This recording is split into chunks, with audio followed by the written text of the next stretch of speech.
Who are you being when no one is watching?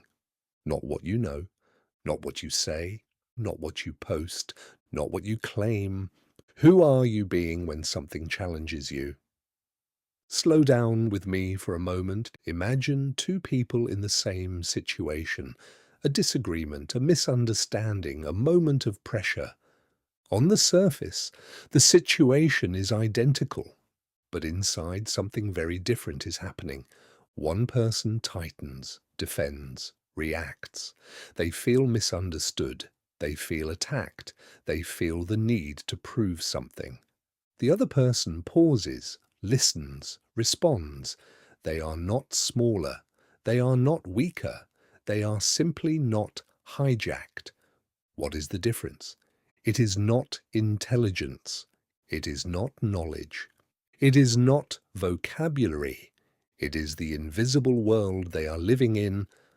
Most of us think we are moving through a neutral reality, that we simply perceive what is there, that we hear what is said, that we respond to what happens. But there is something already in motion before anything even happens. There is something already there before anyone speaks. You are not a blank slate. None of us are.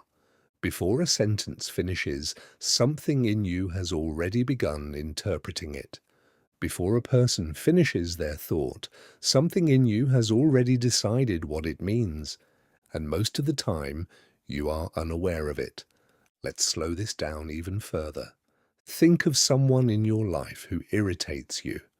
Before they open their mouth, what is already there in your listening? Maybe it is they always complain. Maybe it is they never understand me. Maybe it is they think they are better than me. Maybe it is I have to defend myself around them. Whatever it is already there. Now imagine they say something neutral, something ordinary. Do you hear it neutrally? Or does it land filtered through that story? This is the invisible mechanism running your inner world.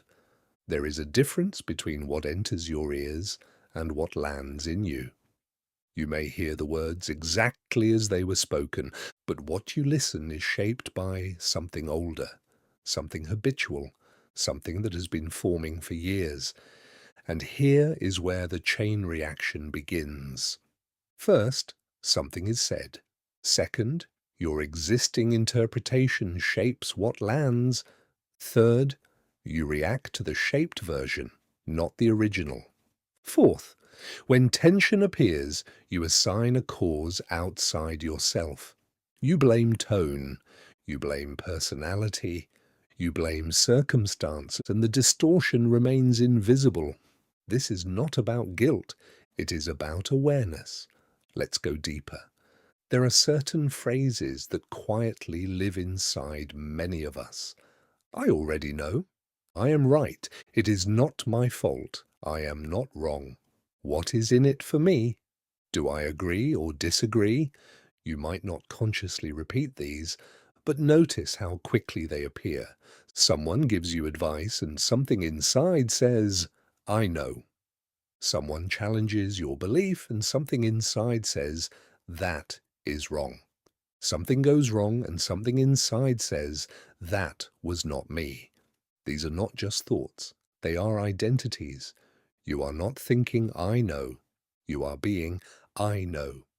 And when someone speaks into that identity, you defend it. Even in small moments, you are driving. You already know to turn right. Your passenger says, turn right. You respond, I know. Why? Because something inside felt challenged. The need to defend did not come from logic. It came from who you were being in that moment. Now imagine how many conversations unfold like this. Imagine how many conflicts are not about content at all. They are collisions between invisible identities. One person is being I am right. The other is being you do not respect me. Neither sees the filter. Both react to distortions. And then comes frustration. Then comes resentment. Then comes the story about how the other person is the problem. This is how inner rigidity quietly builds. And it does not stop at individuals. You listen as a member of your family. You listen as part of your culture. You listen through your gender, through your profession, through your past. Each layer shapes what shows up for you. And because it is constant, it feels like reality itself, like air to a bird, like water to a fish. You do not notice it. And what you do not notice runs you. Now, here is the tension. You say you want deeper relationships. You say you want clarity. You say you want influence, impact, connection. But if your listening is always, do I agree or disagree, then you are not actually hearing. If your listening is always, how does this make me look, then you are not actually present. If your listening is always, are they about to hurt me, then you are braced, not open. And openness is required for transformation. Let's introduce another layer.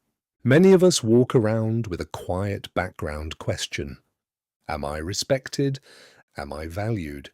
Am I being understood? When that question is already there, everything becomes evidence. A delayed reply becomes disrespect. A neutral comment becomes criticism. A suggestion becomes an attack. And you react, not to what happened, but to the meaning you assigned. And then you build a case. You gather proof. You justify your reaction. You explain why you were right to feel that way. And slowly, without realizing it, your world shrinks. Because you are no longer responding to reality. You are responding to your interpretation of it.